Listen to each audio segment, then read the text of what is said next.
Un violent coup de vent a dévasté la rue Yeletskaya à Moscou, en emportant la vie de 3 personnes, dont 2 jeunes policiers en uniforme. Ilya Klimanov, 24 ans, et Maxime Gorbunov, 25 ans, se sont retrouvés pris dans l'explosion soudaine alors qu'ils tentaient d'appréhender un individu suspect. Une enquête criminelle est désormais en cours, qualifiée d'une tentative d'attaque. La 3e victime reste non confirmée, ce qui ajoute à l'aspect troublant de l'affaire. Étonnamment, l'explosion a eu lieu près du site d'une précédente attaque au véhicule, qui avait coûté la vie au général de brigade Fanil Sarvarov, il y a seulement quelques jours. L'intelligence militaire ukrainienne, via HUR, accuse un habitant de la zone d'avoir orchestré cette violence comme une protestation contre les politiques du Kremlin.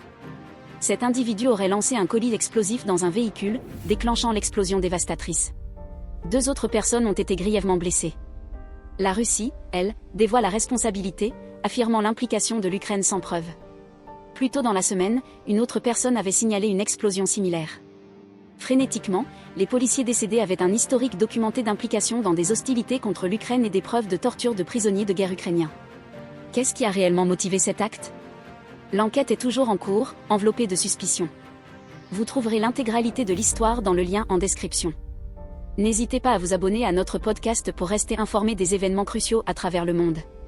Partagez vos réflexions sur cette situation en évolution dans les commentaires ci-dessous.